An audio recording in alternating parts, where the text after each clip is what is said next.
You gave up a TV job to start a podcast in your basement. If that doesn't scream midlife crisis, I don't know what does. It was Championship Sunday here in Indianapolis. What's the mindset then coming in as a defending champion? I want to win. No, I want to win. The young lady over my shoulder, Caitlin Clark. Not the best looking guy. And I don't think anyone's going to sit here and say, Matt Randazzo was really good looking. What has this last month, 2 months, 3 months been like for you? It's an important fan base for the Fighting Illini, is it not? It is. He turned 69 years young last week. You look good, Coach. Oh, try it. Thank you.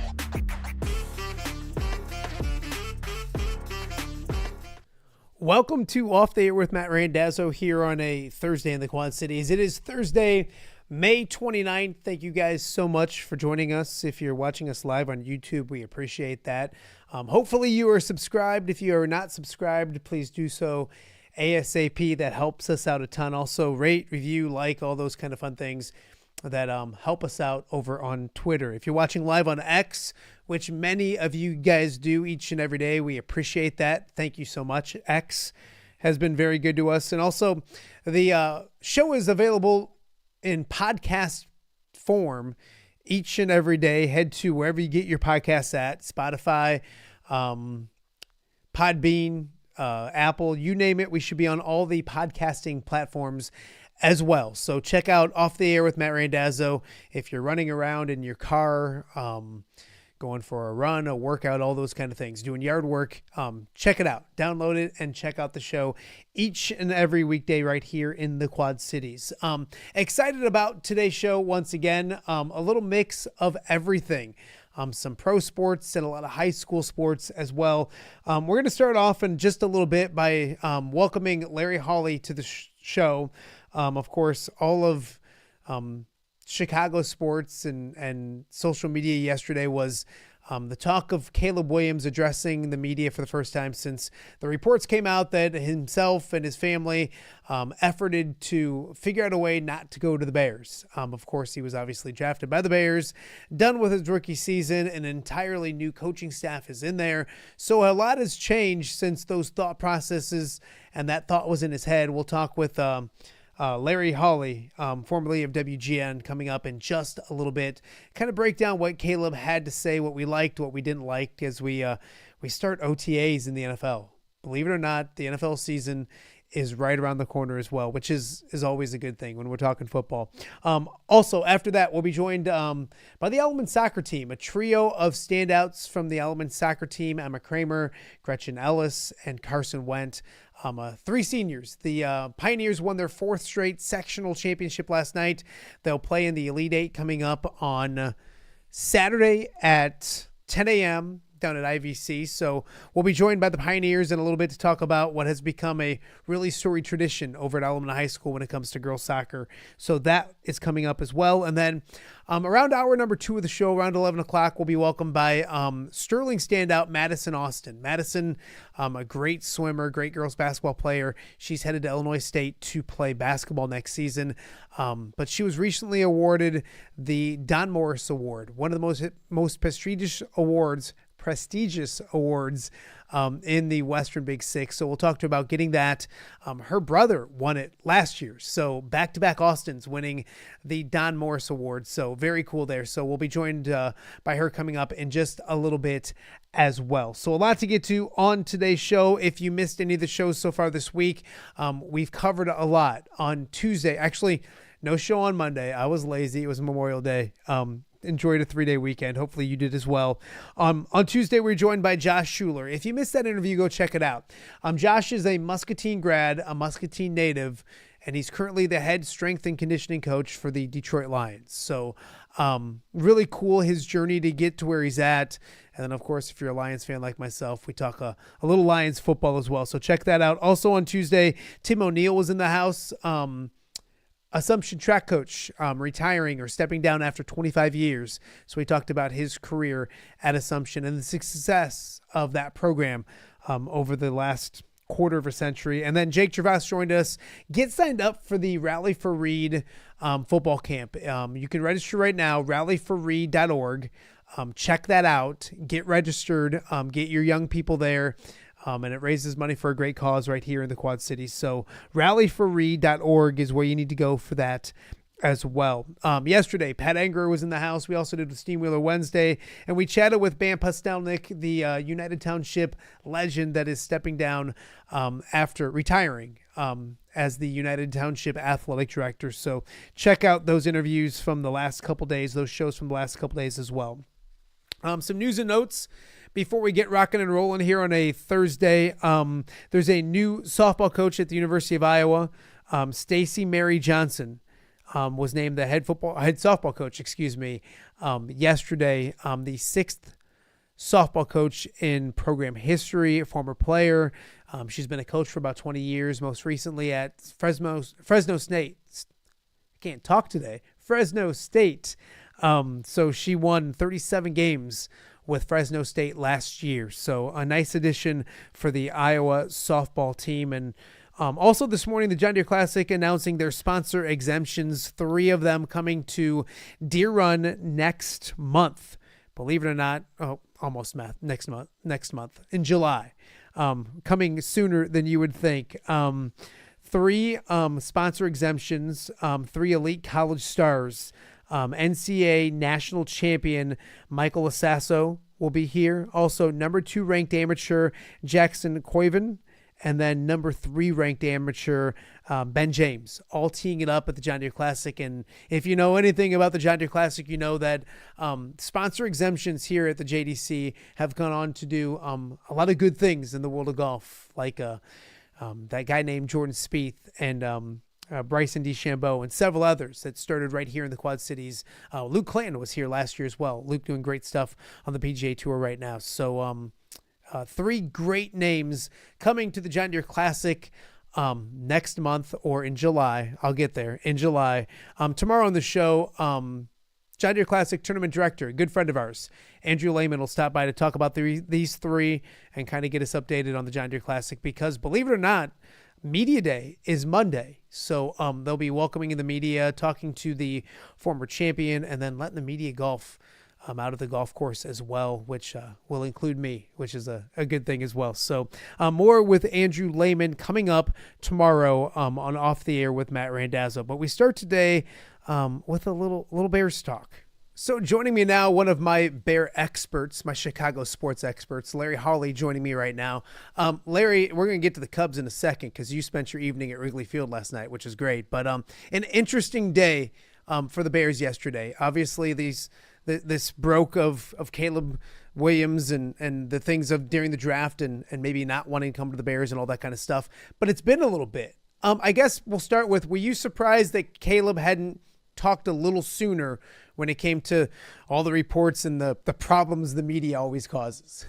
Well, I mean, I think would it have been better to talk last week? Maybe. Did he need to talk before the end of OTAs? Absolutely. And I'm happy that he addressed it so well. But I think it's good he got in front of a microphone at least, if not last week, then this week, sooner than later, because then it just kind of lingers. There has been the question among fans, does he need to address it? Some say no. I think he needs to address it. When you have such a unique, I wouldn't say unique story, but such an interesting path to getting to the Bears as he was revealed in the Seth Wickersham book. So, like I said, I do think he needed to talk. Did he need to talk last week? That depends on who you talk to. It's always better when you get in front of it. Yeah. But he did talk as soon as he could, and I think that was beneficial. Yeah, and I think he said some good things. He had some – I looked at it like I think there was a lot of good, a few things that had me scratching my head, and then I thought the media did something interesting as well. But we're going to start with what I thought was some interesting stuff first, and we'll listen to a little bit of Caleb and then come back. But for this to come out, it's been a distraction. So coming up here and talking about it and addressing it is important today. And so that's what we're here to do.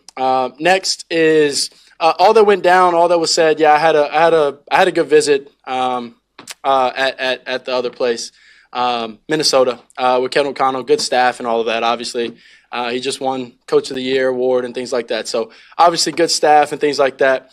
But something that keeps getting lost. Something that keeps getting, I think, not being addressed the way it needs to be, is the fact that, I went on that visit first, came here, and then after I came here, I went back home, talked to my dad, and,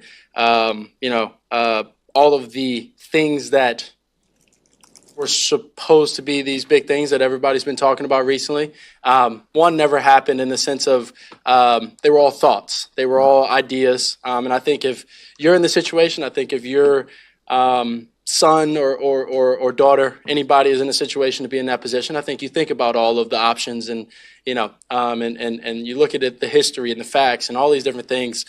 And, those are thoughts that go throughout your head in those situations. So, all of those were thoughts. And then after I came on my visit here, it was a deliberate answer and deliberate and determined answer that I had is that I wanted to come here. So there's a little bit of it, Larry. We'll listen to a bunch of it, but that was the not disjointed part, but he talking about the past was weird to me. Hearing him talk about the Vikings was weird to me. I'm not saying it's bad. I wish, in my opinion, I wish the media maybe asked that question. I like what he said afterwards. We're going to talk about that in a second, but I just thought it was weird to the he said, she said kind of stuff. I'm not saying it's a bad thing because he's got to address it, but to hear him talk about another team and the Vikings, and he did say the other team and then say the Vikings and stuff. So I guess your thought process of what you heard from Caleb at the start. I mean, at least he addressed it right. I mean, I think it was one of the fairly interesting things that you heard was that he had so much interest in the Vikings. It's not just another team, but it's another young coach, and it's someone in your division. Yeah. I do like the fact he addressed it. I that's kind of how you got to do it, right? So he acknowledged at least that he had interest there. He acknowledged at least that he talked to them. He seemed to really like Kevin O'Connell, so I think he was there up front with it. I'm fine with it personally. I think if this is out there and it's already out there and will be out there more when this book's released, I say go for it. No, I do like that. And here's what I loved is the next part I'm going to play for you right now. This is the part, and it's right after what we just played. I kind of wanted to separate a little bit. Looking back was clunky, if that's a thing. And how do you do it, Larry, right? Like it's not an easy thing to do regardless. But that was the part that had me going like, where's this going? But I think this right here is where it's like, okay, this is where he kind of hit his stride and the focus needs to remain. Take a listen. That was something that was glaring to me that, I wanted to come here and, be the guy and be a part and be a reason on why, Chicago Bears turned this thing around. So that last thing that was said and all of that, I think was the most important thing is that I wanted to be here, that I love being here. I love my teammates. I love all the people that got me here, family, friends, Ryan, Kevin, Floos and Shane, all those guys that, went through all of that process with me to get me here. But it was all those things, like I said, were thoughts. But the main goal and the main objective of being here is to turn around. That's why I was selected number one. And so, that's what we're here to do. That's what they brought me here to do. That's what they brought all these guys here to do. Joe, DJ, all these different guys. And that's why they brought Ben here. And so, like I said, it's a challenge. And we look at those challenges and, we don't laugh. We look at them really, really seriously. And, we go attack them, to the best of our ability to go and change it and turn it around. So, That part right there was the one that I thought he just hit a home run with. Forget about all that stuff. It was a different regime, Larry. Like it was literally a different coaching staff and all that kind of stuff. Isn't that where he kind of hit the nail on the head? Your thoughts on his comments? Yeah, and I think that's what he had to do. I do like the fact that he addressed the past. I do. I think you just got to do it and be open with that. But I think he was clear that there was a demarcation point where that thought process went away. So I think that they certainly were thinking about it. Do we think about doing this? Do we think about maybe asking for a trade or saying we're not going to play or, really having that moment where they say we're not going to do this? But I think it's pretty clearly delineated that there was a moment when Caleb got to Hallis Hall that he knew he was going to be in the right place and that he was going to have the opportunity to change the quarterback narrative, which has now lasted for about 2 or 3 generations. And I think that there's a point where he figured that out. And I think he made that clear. And I think even to me, it was clear reading the Seth Wickersham excerpt about him that there was just a point where he said, okay, this is where I'm at. The Bears are the place I want to go. Was there doubt? yeah, it seems like that there was, at least for a little bit, for him and his father, but that doubt seemed to have gone away. And again, I don't know really when in that process that happened. Was that a couple months before? Was it right before?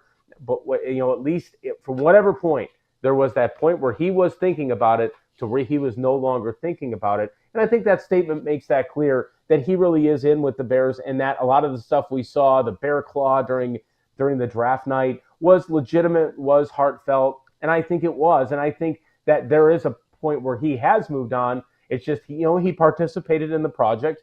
He was open and honest with the project that Wickersham is doing, and he was honest that there was some serious doubts and maybe at least a mental exploration of what it would mean if he would decide not to go to the Bears. Larry, he isn't the first player to not want to go to certain places. And yes, that's more out in the open, and maybe it's alarming a little bit when you hear the extent they went to try to make it not happen, or to explore options, I think is the best way. It wasn't like they said, we're never going there. It was like, there's not great, and we really like other places. Let's put ourselves in the best position. But it's not like he's the first professional athlete or football player to go down this. I think maybe the first one to be more transparent about it.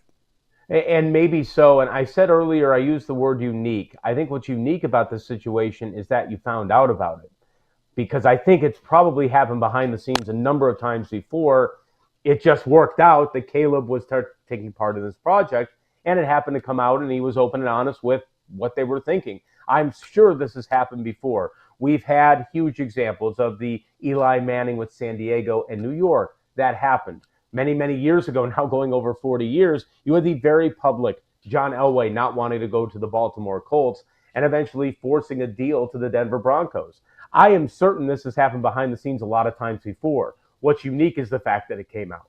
And he didn't go kicking and screaming, if that makes any sense. It's not like they said, we're going to force you to do this. Like, I got a lot of kids. I got 4 kids. And there's kids that do things that you ask when they do it the right way. And then there's kids that go kicking and screaming. He felt and looked bought in last year. It wasn't like he was distant and despondent, all that kind of stuff. I felt like he did a good job of, once he realized this is what it was going to be, I think he bought in and did well. Does it help, Larry, that there's a change in regime? Would this I think would have been a huge deal if Flus and those guys were still in the building. It's easier now that it's Ben Johnson and it's a different staff and it's a different organization to an extent. Isn't it easier now that the change has happened? Oh, yeah. And I think they got one of the best offensive minds in football. Now, again, there's no guarantee that he's going to be the savior of the Bears and he's going to bring them a championship. But the Bears made the decision to hire the best guy out there and the best guy for offense, where, again, the Bears have really struggled for about 2 to 3 generations outside of the Walter Payton era, and 1 year under Ron Turner and Eric Kramer in 1995, and little spots here and there. I think it makes all the difference in the world. And I think that Caleb knows that the Bears have made that significant investment in a head coach where they could have gone somewhere else. They could have done something else. When the Lions were eliminated from the playoffs, Ben was hired about 48 hours later? I don't even think it was 2 full days later that he was hired. So I think that probably helps to give him more confidence when speaking about this. This book would have come out whether Eberflus was there or whether Johnson was there, but you certainly feel a lot better, like he's in better hands. And I think when Caleb talks about Johnson, he really seems to be enthusiastic about it. He seems enthusiastic about the future. So yes, I think it's a totally different story if Matt Eberflus had survived last year. I guess I'm curious what might have happened if, let's just say that the Bears last year went 10-7 and squeezed into a wild card spot. Mm-hmm. They probably don't fire Eberflus unless things are really weird. Then the story gets a little interesting. But it certainly softens the blow that Ben Johnson is here, because you've seen the Bears from a year ago take significant corrective action to fix the problems that Caleb foresaw. And now there you go. It's almost as if Caleb and his father were right, because they came to the Bears and it was dysfunctional and it was clunky, and they got rid of their offensive coordinator. Then they got rid of their head coach. It's almost as if he can look back at the book and say, we were kind of warranted in our thoughts, but hey, here's the good news. We may have been right, but we're all on the same page moving forward, that this guy, Ben Johnson, might be the right guy to get him moving in the right direction. I'll say this too. And I'm all over the place with Caleb Williams, and I'm a Lions fan, so I get the Bears hater reputation and all that kind of stuff. I'm just all over the place with young quarterbacks because everybody wanted to throw Bryce Young away, and he was pretty good second half of last year. And there's people who wanted to crown maybe a Jordan Love that after, a good 8-game stretch, and he was a little iffy last. CJ Stroud's the same way, amazing as a rookie. So it's just they're young quarterbacks. So, but I will say this, and I think you'll agree, they've given Caleb now everything he possibly would need in order to be successful. Coaching staff, offensive line, parts around him. Don't you think that he's in a big, now it's almost, I don't want to say put up or shut up, but he's got to take a pretty good step this year, doesn't he? I think so, and I think really over the next 2 years. I think for me it's 2 years really, because you're going to need at least a little bit of an adjustment process. The Bears are not probably a completely super finished product yet. You've got to get everybody kind of together. Offensive lines take a little bit of a time to get things going. You're going to develop some other guys as well. You want to figure out that running back room too. Where is everybody going to fit, and how good is everybody going to be? But I do think in the next 2 years it could be put up or shut up. Does it mean I discount him if he's just a good, decent quarterback the next 2 years? No. I think you make a good point. I think just becoming a good quarterback in the NFL sometimes does take time. We've seen Sam Darnold, who you thought was a complete waste, complete bust. Yeah. He's come out and made a new career for himself. Geno Smith, he had a really interesting career, and then he blossoms. He's had a new era. Mm-hmm. I think it just takes these, players just take time sometimes to really figure things out. I just think with the NFL, there is an urgency for now. Mm-hmm. And that's why I've often said that you can draft a guy and it doesn't work here, but it may work somewhere else. That's just how things go. That's just how the development of a person and a player goes. But I do think that there is some pressure on Caleb, especially the next 2 years, the next 34 regular season games to show something. No, I would agree, and especially with the transformation process or the move into, I think that's the one thing. It's a really hard division, a really tough schedule, all those kind of things. We went over the schedule recently, so there's you have to temper some expectations, but he's got to take a good step in the right direction. Heck, Larry, it goes Baker Mayfield, Jared Goff. I mean, there's a lot of guys that you can look at that were quote unquote busts or done, and talent's talent. And I think that's the one thing when you look at Caleb Williams, the talent is obviously there. It's putting heck, that's the same way with Justin Fields. It's putting it all together and with the right guy, right staff, all those kind of things as well. The weird part to me yesterday, I'm going to play you one last clip and then we'll let you go.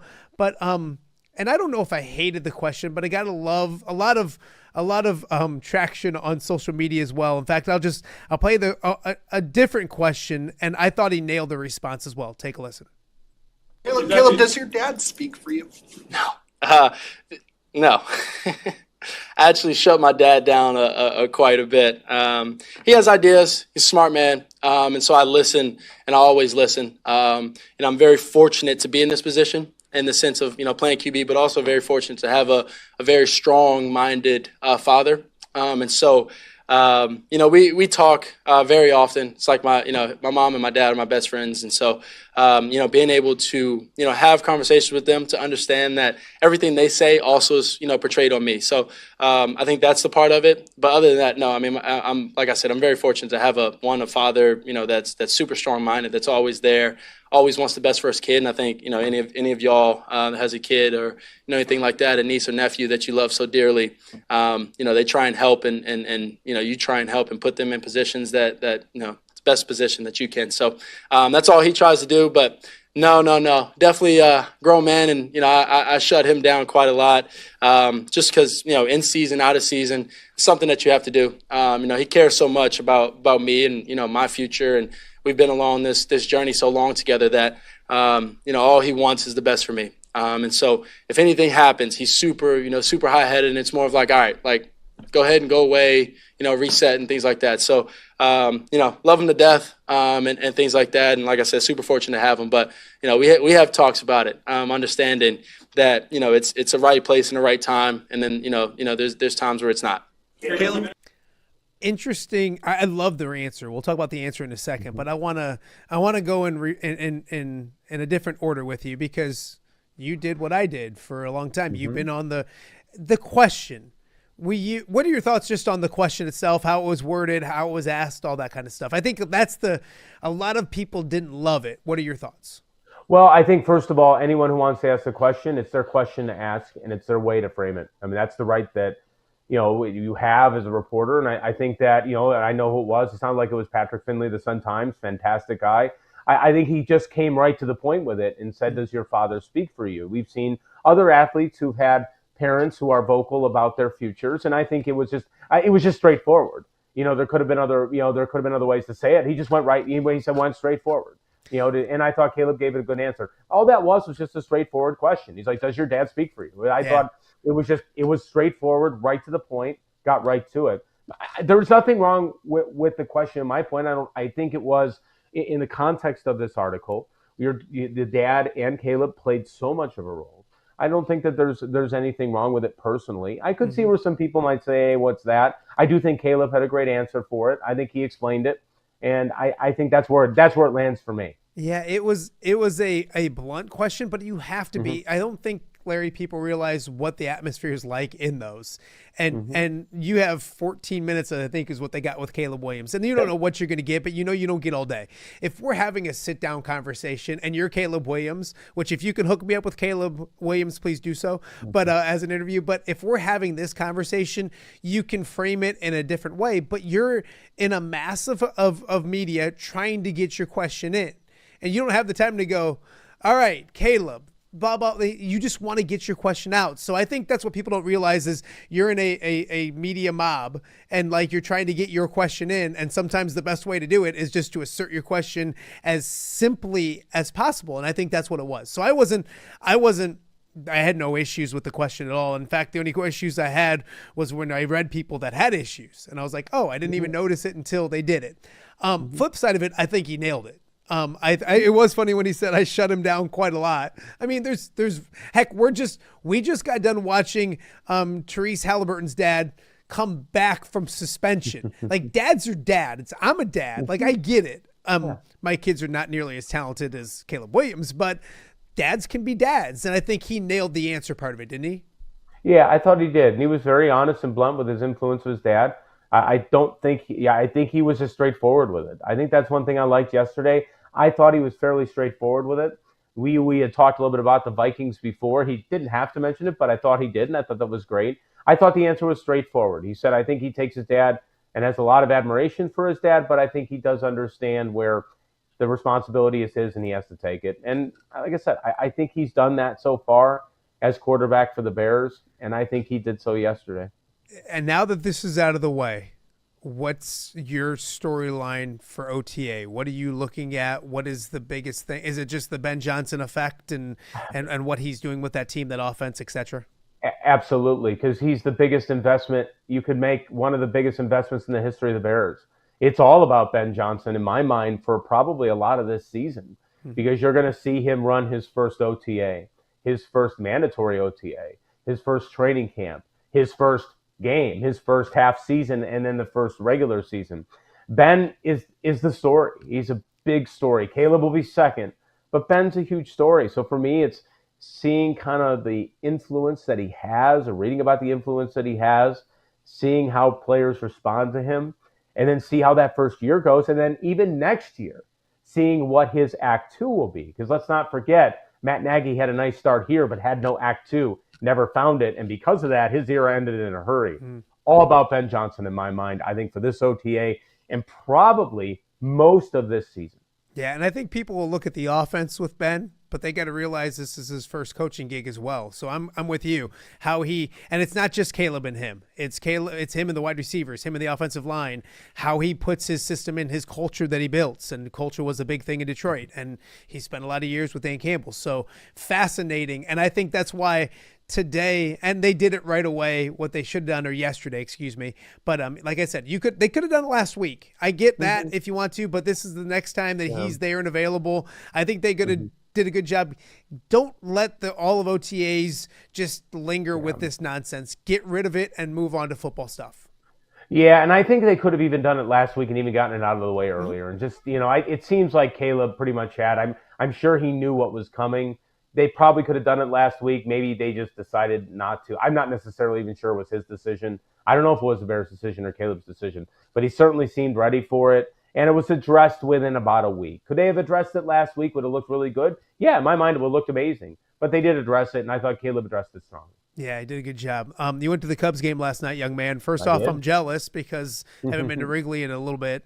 And they swept. They won again. A good I almost said basketball game. A good baseball game. And you like that. You like little pitcher's duel, don't you? I love pitcher's duels. I'm very fortunate. The only Cubs playoff game I've seen in Wrigley was the 1-0 Game 1, 2016 NLDS, where Javi homered off Cueto and Lester had the eight strong innings. I love pitcher's duels going back for years.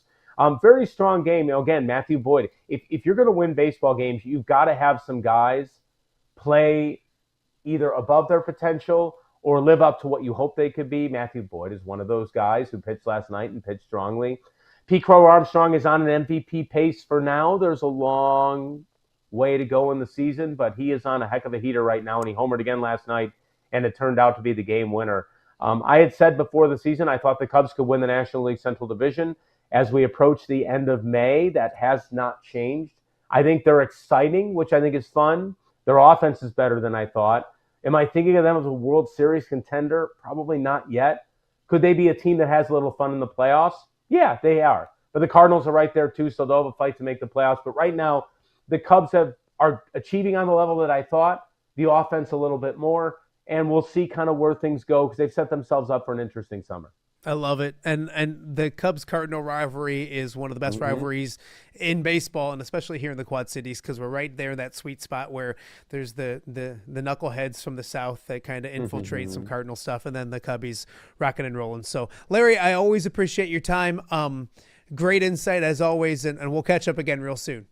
Awesome. Thanks for having me on, Matt. I appreciate it. All right. Larry Hawley talking some Chicago sports, and obviously the big news yesterday, Caleb Williams addressing, the book that is to come. I thought he did a good job with it overall. Fascinating situation in in Chicago with Ben Johnson, Caleb Williams, and the Bears this upcoming season. So we got a lot more to get to. Coming up after the break, the Alleman soccer team won their 4th straight sectional championship yesterday.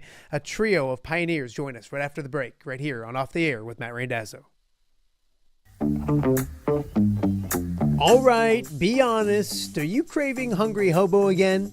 You know, that fresh sliced meat piled high on those amazing sandwiches, hot off the grill chicken and steak with all those delicious toppings, the biggest and best selection of baked potatoes, or simply some waffle fries dipped in cheese. Well, now that Quad City favorite is even easier to get. Download the Hungry Hobo app today. Order ahead, skip the line, and earn rewards all at the same time. There's Double Points Monday and exclusive specials as well.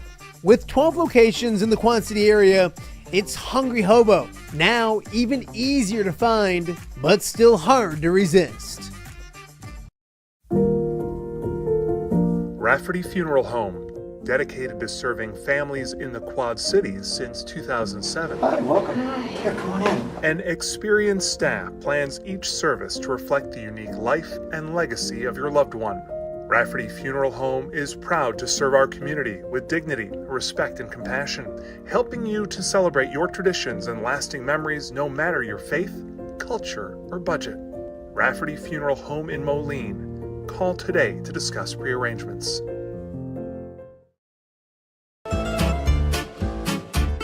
When it comes to quality, convenient pizza, Godfather's Pizza in Silvis has you covered. Featuring a beautiful dine-in area, delivery, and a carry-out window. Godfather's Pizza is that pizza you grew up with, not a convenience store. You see, at Godfather's Pizza, the dough is made fresh daily. That mozzarella cheese is shredded fresh and never frozen. And those toppings are abundantly piled high each and every time. Locally owned and operated since 2010, Godfather's is a huge supporter of local athletes right here in the Quad Cities. So come on by and check them out at 1211 Avenue of the Cities in Silvis. Order online at godfathers.com and reunite with that same delicious pizza you grew up with. Saturday night, June 14th, the Steamwheelers face off against the Parade in an IFL battle that's going to rock the vibrant arena. And it's Digital Bobblehead Night, presented by XUSD Blockchain. All fans in attendance with an active MetaMask digital wallet will score a limited edition Steamwheelers NFT bobblehead, a one-of-a-kind collectible you can't get anywhere else. High-flying IFL action and digital collectibles? Now that's next-level game night. Grab your tickets now at steamwheelersfootball.com/tickets. The PGA Tour swings into the Quad Cities again this summer, and you don't want to miss it. The John Deere Classic brings golf, music, magic, and more to TPC Deer Run, July 2nd through the 6th. Wednesday, July 2nd is Youth Day, and ages 15 and under are free all week, making it perfect for the whole family. Stick around after the golf on the weekend for the concerts on the Course Series, featuring country superstar Dierks Bentley on Saturday, and Grammy Award-winning Zac Brown Band on Sunday. Come for the golf, stay for the party. Visit JohnDeereClassic.com to get your tickets before they sell out. Welcome back to Off the Air with Matt Randazzo here on a Thursday in the Quad Cities. A fun time of year for spring sports. Both sides of the river, a lot of different sports, track, soccer, baseball, softball, a ton of great stuff. And it was a good night once again for the Alleman Girls Soccer team as they are sectional champions for the 4th straight season. And we decided to wake up 3 of the seniors that should be sleeping because they've all graduated. But they're here joining us, so we appreciate it. From left to right, Gretchen Ellis, Emma Kramer, and Carson Went joining us. First and foremost, ladies, thank you for waking up. I appreciate it. Thank you for having us. Thank you. I guess I'll start with Carson, because Carson, this is like your second time on the show. You're like a regular here on Off the Air.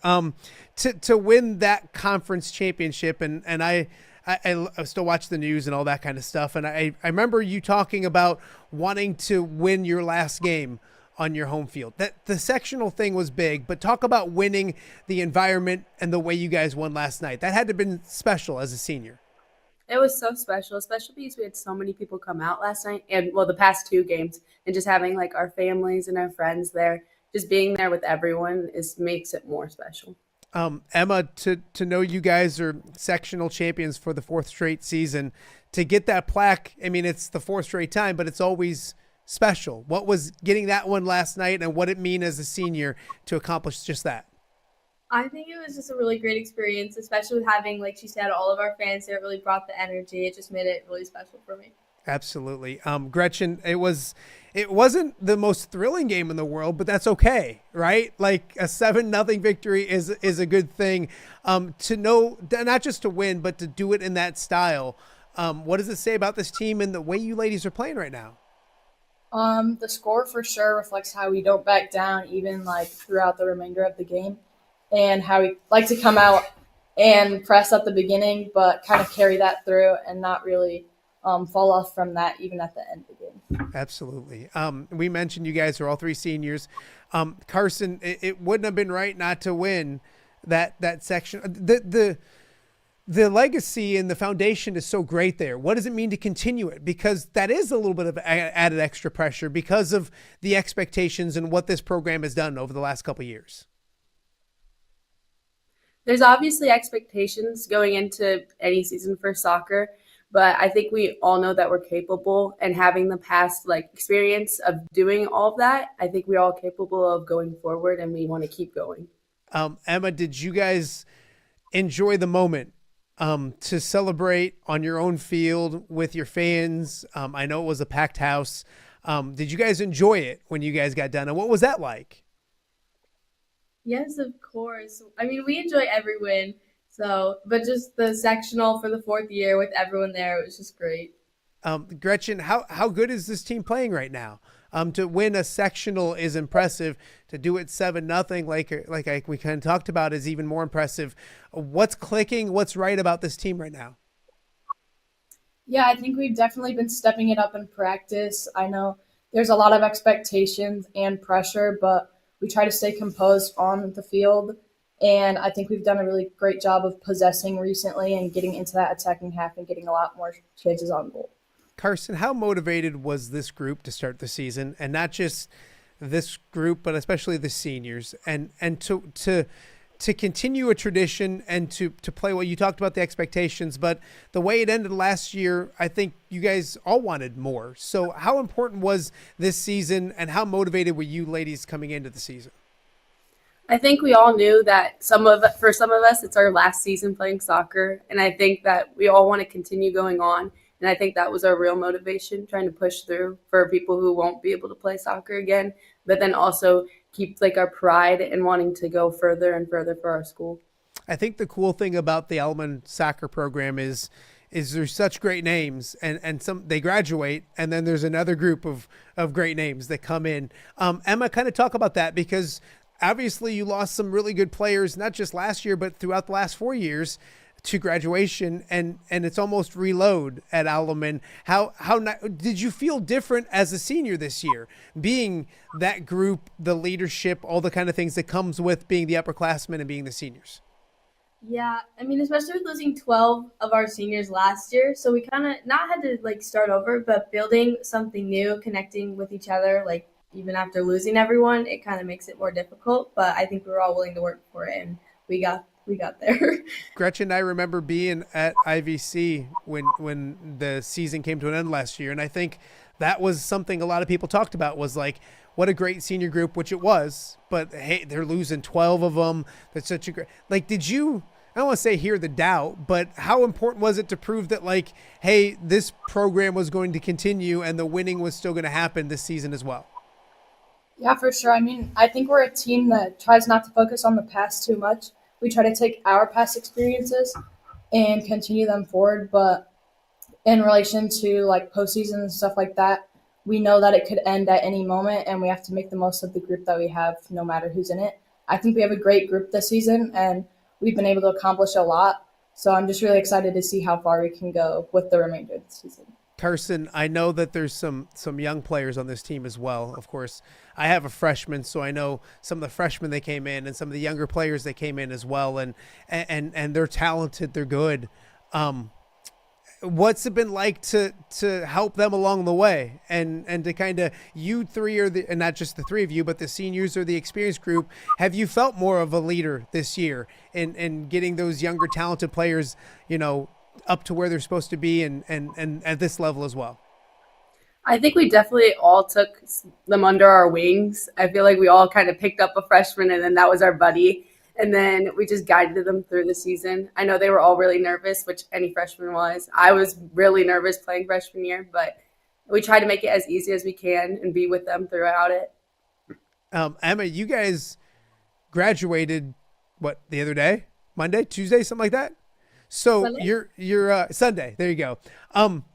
What is this week like? I mean, obviously you're graduated. You're not a student at Alleman, but you're still playing soccer. What is this week like? And is it kind of enjoyable not to have to deal with the school and all that kind of stuff when it comes to classes, but just kind of focus on what could be a special week?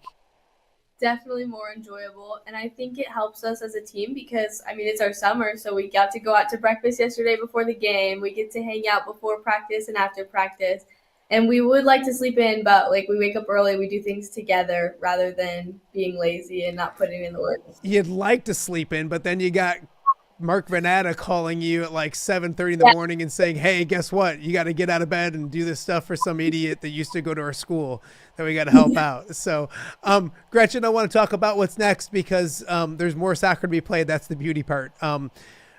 Talk about Saturday. Obviously a very good opponent going back to IVC once again. What do you expect on Saturday? So we obviously know Williamsville is a really strong team, and we know that they're going to come out hard. And they're going to be wanting to do the same thing that they did a few years ago. So we're just going to have to kind of mentally prepare for Saturday, I think. And obviously keep up what we're doing in practices and stuff like that. But I think a lot of it will be off the field, more mentality than anything. Carson, talk about that a little bit because you kind of go back to the scene of the crime. And I'm right. It was IVC last year. Not that you get a second crack at it, but you get another crack at it. That's got to be something that excites you guys, knowing mentally you get to go back to a place and make an revenge and maybe get to that state tournament as well. I think that's going to be our biggest motivation because we don't want to leave the same way we did last year. I think that happened our freshman year. We played the same place, and then our sophomore year we won at that place. So hopefully we could do the same thing. And I think that's going to be our biggest motivation. Now we've had, I've known Coach for a long time.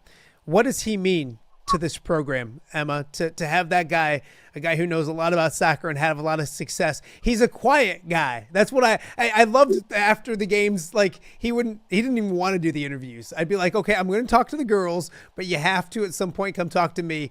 What is he like? And obviously you guys are learning from one of the best in the business, aren't you? Yes, I mean, he's a great guy. He's always pushing us to be our best, and he lets us celebrate our wins. He doesn't take anything for granted. Like, he's great. No, 100% he is.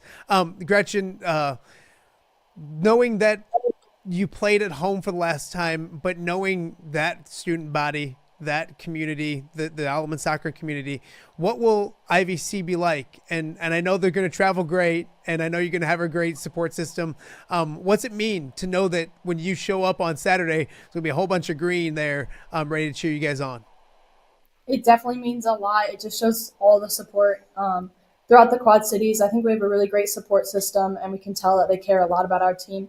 But to have them be there in person supporting us is really just a whole different level of like love, and it definitely elevates our motivation for the game for sure. All right, Carson. Last time I talked to you, you were celebrating a basketball regional. I think it was what it was. Yep.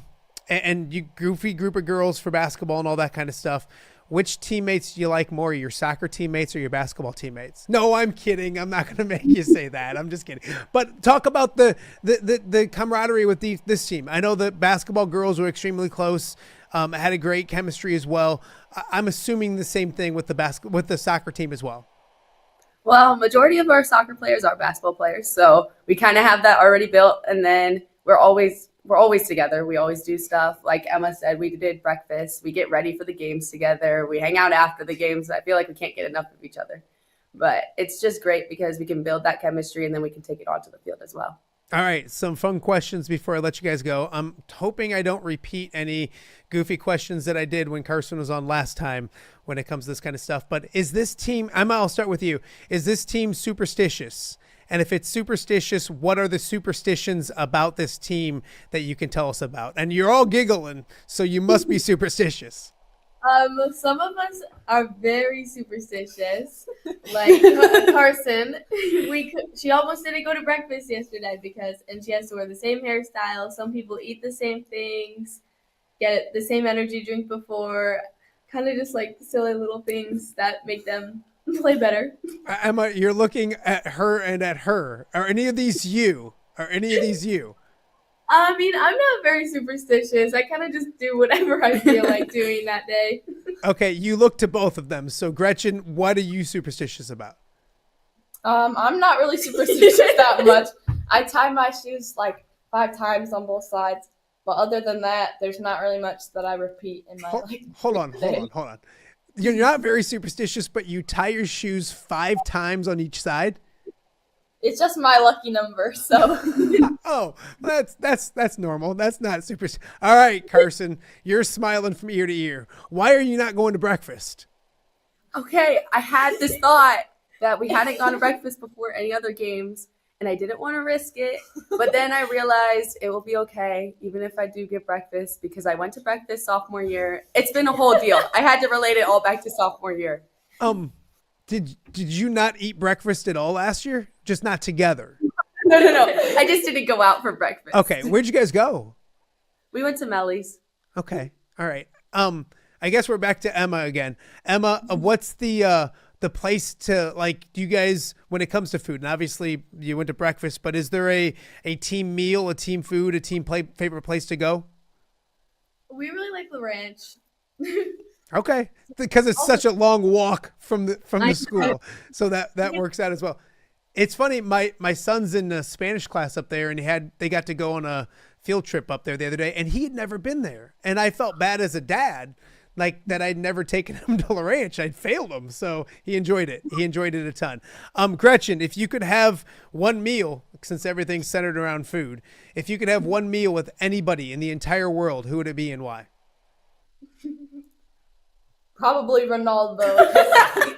He's my goat of soccer. Okay, well, that makes sense. That makes a ton of sense. I like it.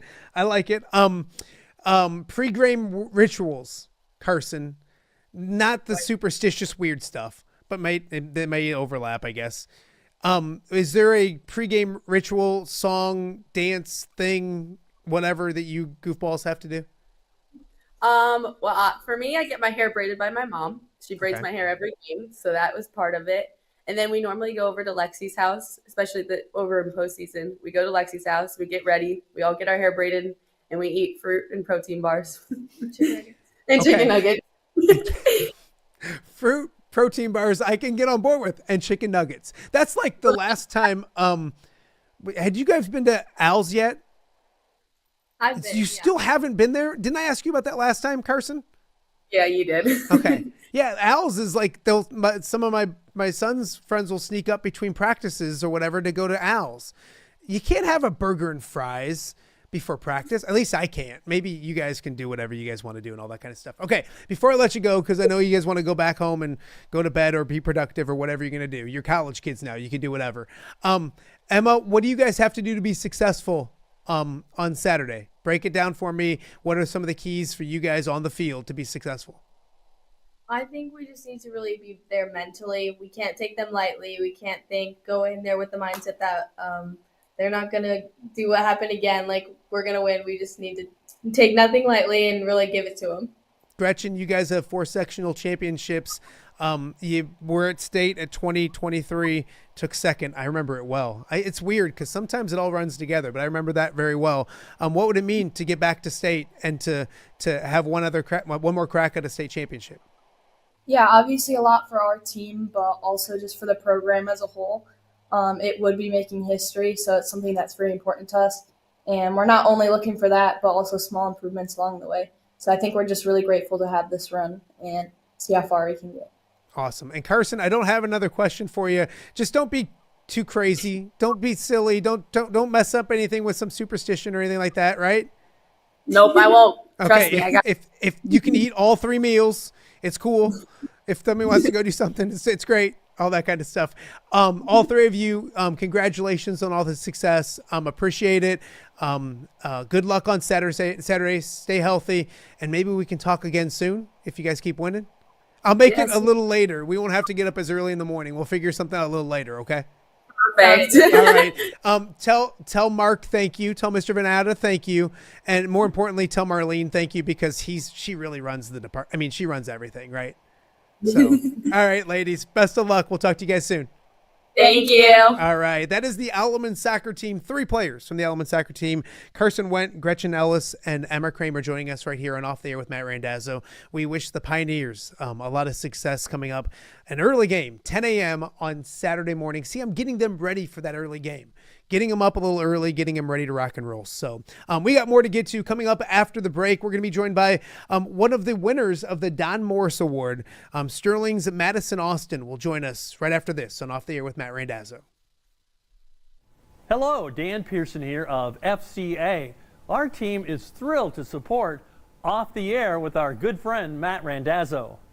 We share the view of the power of sport when it comes to relationships, including the influence of the coach. FCA believes the coach is the most influential person in America. Matt celebrates local coaches and athletes. His content is informational, insightful, and inspirational. Our Fellowship of Christian Athlete team loves partnering with Off the Air with Matt Randazzo while we engage, equip, and empower coaches and athletes in our 23 counties. FCA, the heart and soul in sports. View from the West, the podcast covering Illinois high school football. It's going to be a hard-hitting game. It's going to be great football. Weekly analysis and reaction from around the western side of the state of Illinois. This is the game we had circled when the year started. Follow along on YouTube and subscribe wherever you listen to podcasts. It's big-time football out there tonight, and I know we can play big-time football. View from the West. We got you covered.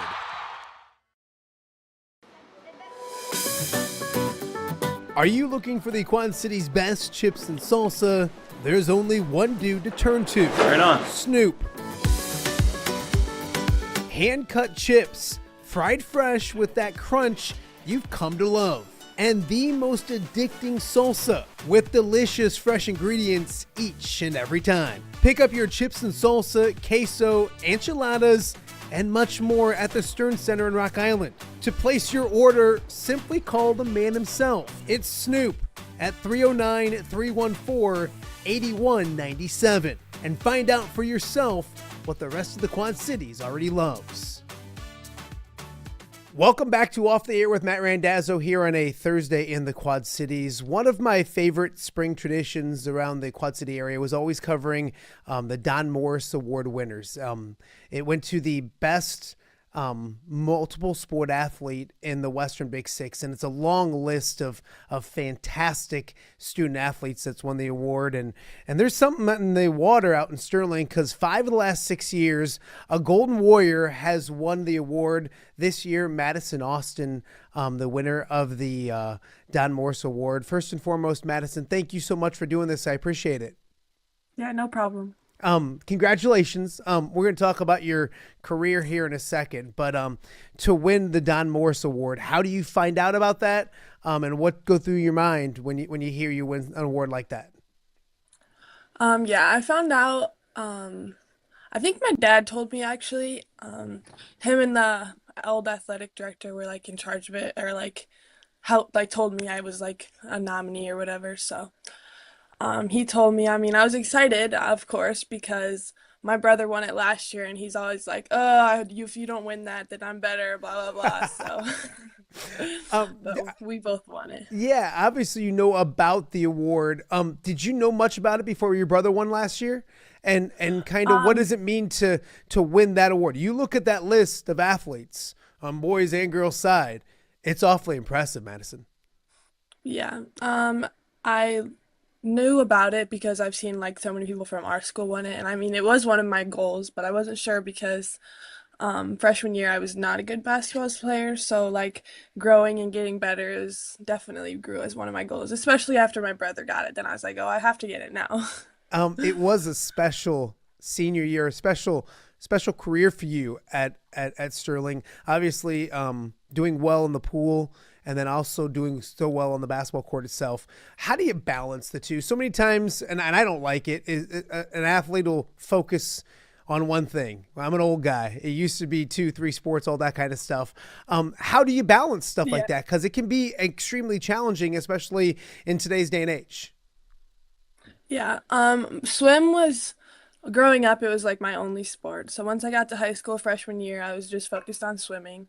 I started basketball winter of freshman year. So once I started basketball, I was like, wait, I like this way more. So I started just doing off-season work for basketball and not really doing much swimming off-season.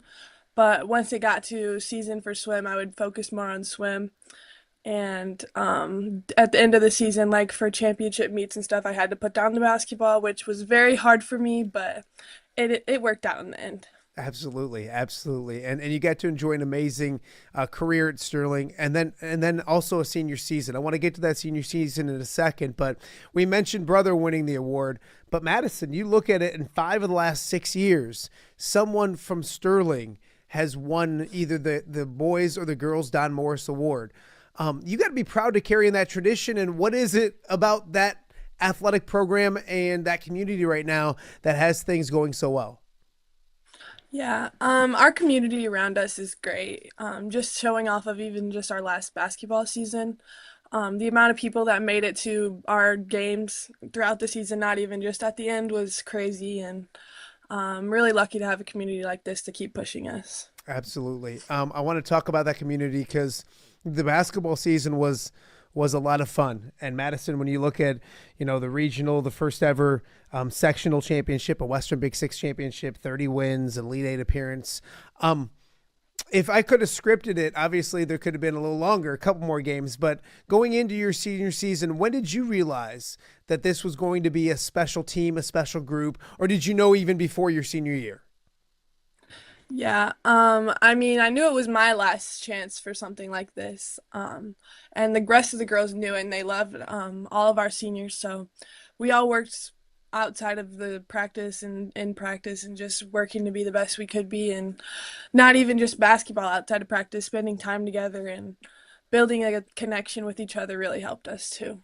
as you continue to, I guess, rewrite the record books, did you get a chance? I don't want to say did you get a chance to enjoy it because that's kind of a silly question, but you're in the moment. Now that you're out of the moment a little bit, can you look back and look at the things that you ladies continue to do on a week in, a week out basis? Yeah, it was a lot of fun. We definitely all enjoyed it as a whole, just throughout the season, having fun with it, balancing fun and like hard work, obviously. It was just kind of crazy that I think about it. I was like, wow, that went really fast. But what was going on, we were like, oh, this is never gonna end. It's so much fun. But yeah, it did. So that was sad. Yeah, you look at your journey in basketball. I want to talk to you a little more about it because you mentioned swimming and that was your thing. When did basketball? You mentioned or like a little later. When did you realize basketball was what it was? And talk about that journey. And when did you realize there's a love for the game? Heck, I love the game. But when did you realize the love and the skill were both there at the same time and that you could continue to play in college like you are? Yeah, so freshman year kind of didn't, it was like I loved it, but I was not very skilled at it yet. So during the off season freshman year, I worked really hard at basketball, just with like my brother, obviously, and my dad, shooting with us, whatever, some contests always, but was not very much of a winner back in the day. So, but then growing up, I played AAU basketball 2 years, just trained outside of season and just worked to become the best. And I played with a lot of good players in clubs, so that kind of pushed me and got me opportunities and looks from colleges. Was there a point that you realized, like you just said, I wasn't very good as a freshman. Was there a point that you said, wait a minute, I'm pretty good at this? Was there a moment or a time where you realized like the passion and the talent were kind of catching up with each other? I feel like I still like kind of don't think that I'm the best. I'm like, wait, I'm kind of actually understanding this a little bit more. Always room for improvement, but sometimes my teammates make me look good, so that kind of helps. But yeah, I definitely am more skilled at it now, so that's good. That's a very good thing. Madison Austin, the Don Morris Award winner, joining us right now in OTA. Madison, I want to talk about swimming a little more because you did amazing things there and going to state and records and sectional championships and all that kind of stuff. Obviously something you've done from a young age. Talk about your swimming journey and when did that develop and your love for that sport as well? Yeah, I started swimming when I was 4. My mom was one of the coaches and my whole family swam at one point. You'd be surprised that Luke was a swimmer, but he was. But as we grew up, we just kept doing it. We loved it. But we did lots of club meets and championship meets and all of that out of town. But once we got to high school, I tried something new and I loved it more. So that kind of gave me the motivation to try something else. With swimming done now, I'm assuming, now that you're going to Illinois State to play basketball. Looking back at that, obviously some great memories. Will you miss it? Will you jump in a pool every now and then? Are you going to get just cold turkey, forget about swimming for a while and leave it alone?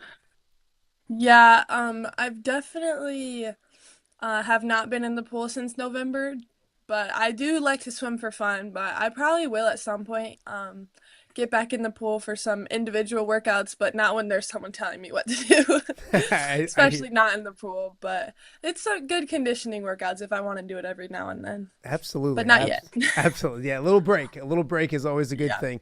I want to talk to you more about the senior year before we let you go. I got some fun questions for you too, but that coach of yours, she was the Western Big Six Coach of the Year.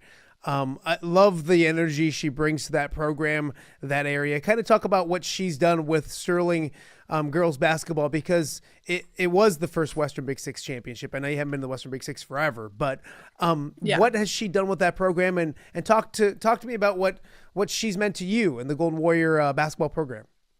Yeah, so she obviously she's been coached for a while, but we had some, I mean, us including, like my freshman year, we only won 2 games, sophomore year, 3 games. So she's had to build that program up as well as we all have, like, with her. But she believes in us and we believe in her to take us places. So we kind of worked for each other and really improved us all.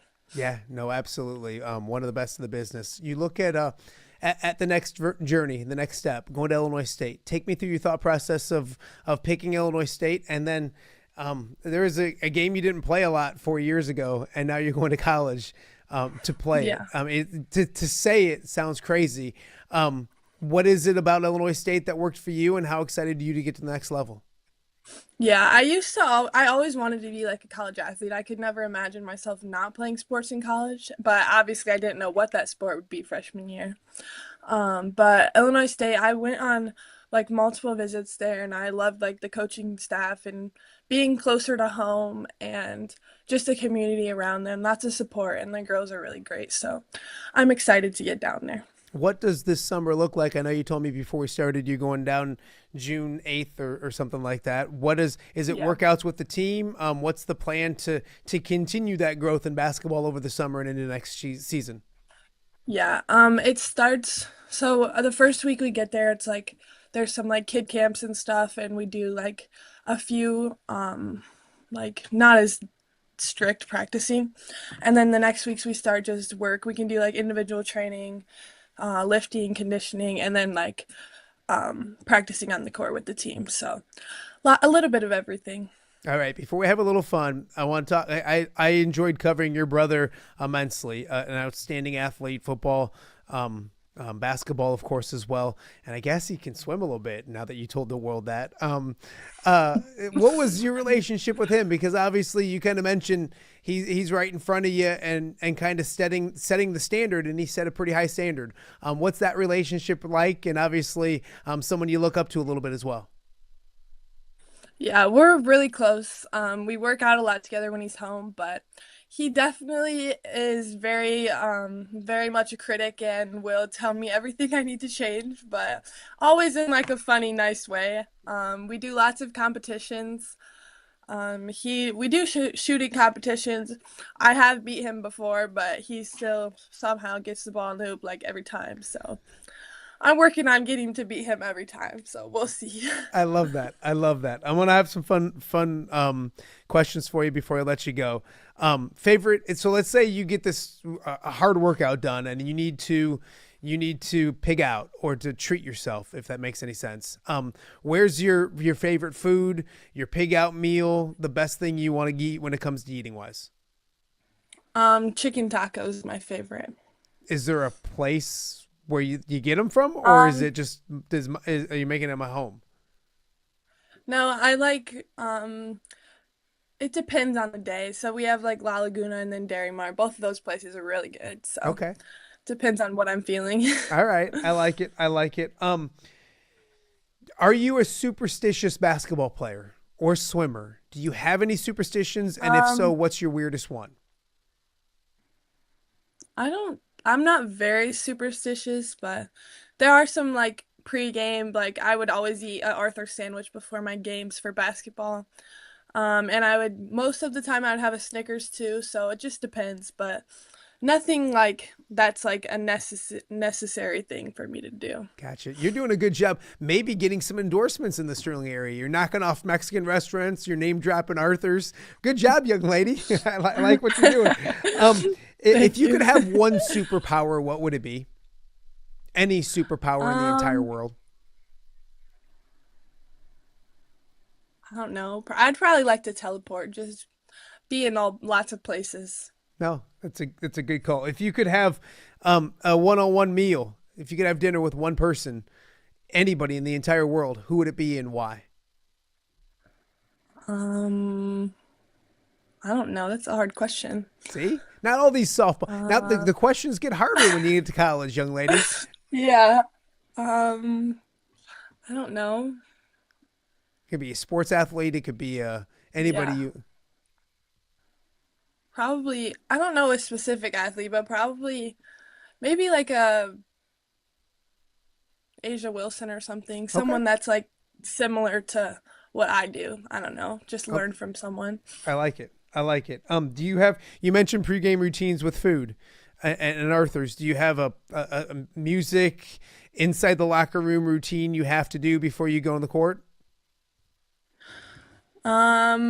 Not before I get on the court, but I definitely have to be on the court for a long time before the game starts, before like the game before me, just to get used to it and ready for the day. And then my team picked up a new thing at the end of the season this year. We would always do some dancing before the game, so that really was fun. All right, I like that. Is there a Western Big Six gym that you like the most besides Musgrove? You can't say Musgrove. That's too easy. So is there a gym you like to go to and play in that you enjoy the most? Of course, Musgrove's my favorite, but I do like Wharton Fieldhouse is pretty cool. Yeah. I didn't always play the best there, but I liked how it was really cool to look at. So No, that was fun. But both of those venues, those field houses, Musgrove is amazing as well. You were lucky to get to do that for as long as you did. All right, last question. If you're playing Big Brother, you kind of gave a little bit of how it's going, but you're playing him horse right now. Who wins and by how much? we actually played really recently, but he won. But this time I would definitely win, and it would be he'd have all letters, and I'd probably have 3. Okay, I like that. Hey, don't let him beat you anymore.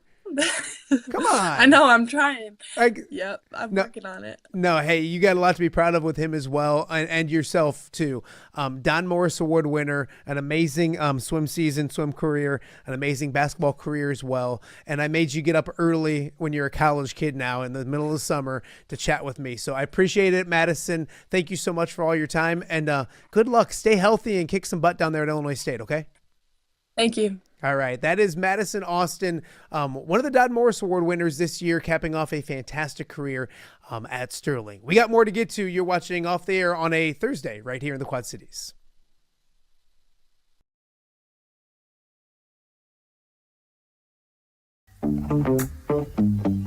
All right. Be honest. Are you craving Hungry Hobo again? You know, that fresh sliced meat piled high on those amazing sandwiches, hot off the grill chicken and steak with all those delicious toppings, the biggest and best selection of baked potatoes, or simply some waffle fries dipped in cheese. Well, now that Quad City favorite is even easier to get. Download the Hungry Hobo app today. Order ahead, skip the line, and earn rewards all at the same time. There's Double Points Monday and exclusive specials as well.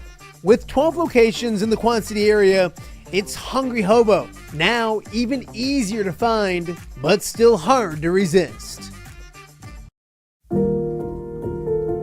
Rafferty Funeral Home, dedicated to serving families in the Quad Cities since 2007. Hi, welcome. Here, come on in. An experienced staff plans each service to reflect the unique life and legacy of your loved one. Rafferty Funeral Home is proud to serve our community with dignity, respect, and compassion, helping you to celebrate your traditions and lasting memories no matter your faith, culture, or budget. Rafferty Funeral Home in Moline. Call today to discuss prearrangements.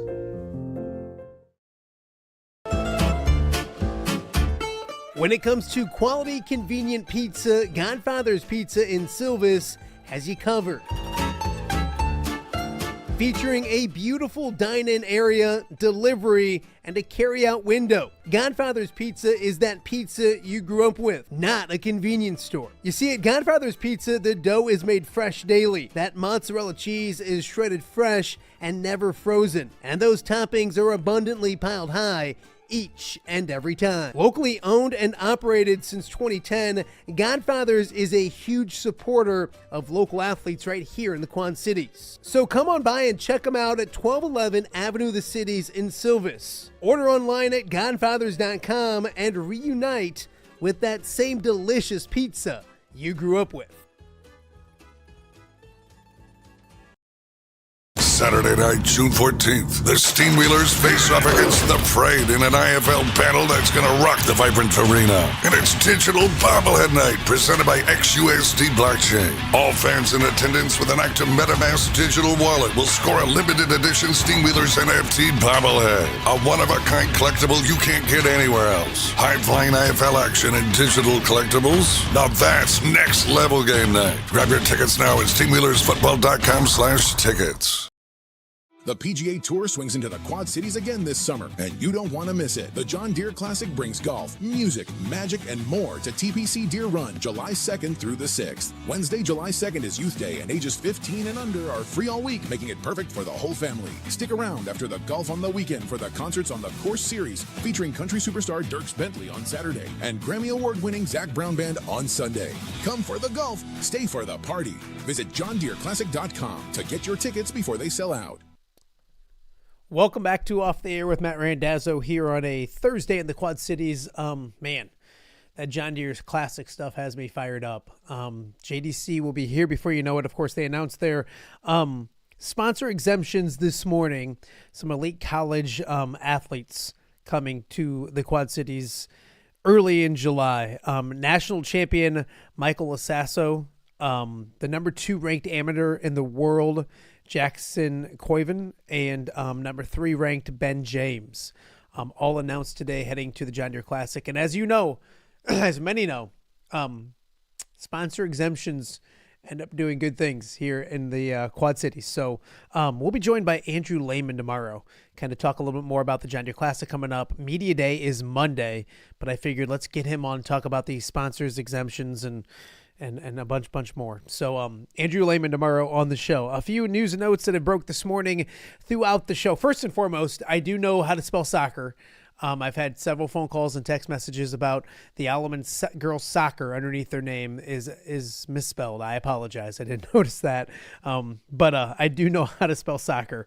At least I did it to my own school, my own alma mater. So Tyler Tochman is reporting that Ashton Williamson is no longer going to the University of Iowa. He was a transfer guard from, I think, Florida International.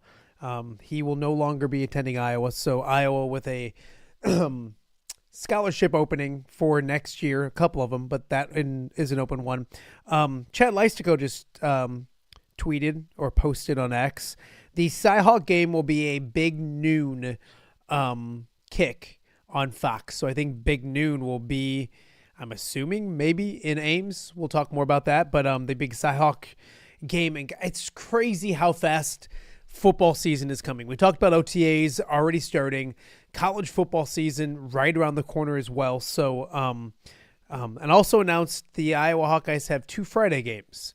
One will be in September when they go to Rutgers. And that's not the first time they played at Rutgers on a Friday night, but that's a night game in September. And then also they play, probably Black Friday. I think that's what it was against Nebraska. Those two make sense. So a few Iowa notes as well as we roll through our day here on a Thursday on Off the Air with Matt Randazzo. Don't forget, coming up tomorrow, we mentioned Andrew Lehman will be on the show. Going to try to track down maybe Tom Kakert, talk a little Iowa stuff, maybe Chad. See if we can chat a little bit about some schedules and those things as well. So one more show to get to throughout the week. Coming up on Monday, it is John Deere Classic Media Day. So no show on Monday, but we'll have a lot more involving the John Deere Classic next week as well, as that's coming up really, really fast as well. So a lot to get to when it comes to that. Guy Randazzo Memorial Golf Outing still has a couple teams still open. If you want to squeeze on in, we'd love to have you. Go to GuyRandazzoGolf.com, get signed up. That is June 14th. So it's 2 weeks from this Saturday, so about 2.5 weeks away. Awesome time. Highland Springs Golf Course. Great food, great fun, plenty of familiar faces. If you're an Illini fan, Cole Rusk is captaining the Illinois football team. Last year, Luke Altmaier was one of those players. I'm assuming he's coming back this year. Can't confirm that, but I think that is the plan. So if you're an Iowa fan, there will be an Iowa football team. I'm hoping to get Cooper Koch and some Iowa basketball players up there as well. Pat Anger will be in the house. Joe Conklin will be in the house. A bunch of Iowa athletics there as well. Charles Jugasol coming back, former Alleman standout, current left tackle over at Notre Dame. So plenty of familiar faces, some familiar coworkers of mine that used to be my coworkers. Corey Kuffler, James Zahara, Shelby Kluver, all taking part or helping out at the golf outing itself. So go check it out, GuyRandazzoGolf.com. I guarantee you will have a good time and not too many teams available. So jump on there, get signed up, ASAP. Also, go to rallyforreed.org. Get yourself, or get your kids, I should say, signed up for the Rally for Reed football camp coming up. That's June 27th. We're going to do our show that day, Friday, June 27th, from the camp itself. But want to get as many people signed up as possible. There's a cheer camp as well. All the money raised goes to the Rally for Reed Foundation, helping children with cancer. So it's an amazing cause, an amazing event. Get to rallyforreed.org. Get your kids signed up for that ASAP if you can do that for us as well. So a lot of fun on today's show. We want to thank our guests once again. Larry Hawley joined us, longtime sports reporter, ending up in Chicago, finishing up with WGN, and out of the business now, but still covering a lot social media wise and stuff. So he talked about Caleb Williams and the Bears and that whole situation. That was a lot of fun. Also, the Alleman Girls Soccer team was on. They won their 4th straight sectional championship. They'll look for a super sectional title on Saturday, 10 a.m. at IVC against Williamsville. Best of luck to the Pioneers, and then also Madison Austin joining us a short time ago. The Don Morris Award winner on the female side of things. She'll be playing basketball at Illinois State. Her brother won the award last year, so awesome to see 2 Austins winning back-to-back years. And as we mentioned, Sterling has had 5 of the last 6 winners when it comes to the Don Morris Award, whether the girl or the guy. So cool for Sterling to continue that tradition as well. So a fun show. If you missed our shows from last week or from earlier in the week, go check those out as well. And we'll be back once again with one more show this week, a shortened week, just 4 shows this week because of the holiday week, but one more show to get to tomorrow. And as we leave you today, as always, we want to thank our sponsors for allowing us to do this silly little show each and every weekday right here, Off the Air with Matt Randazzo. Thank you guys so much for watching a Thursday edition of the show. We'll see you back here tomorrow.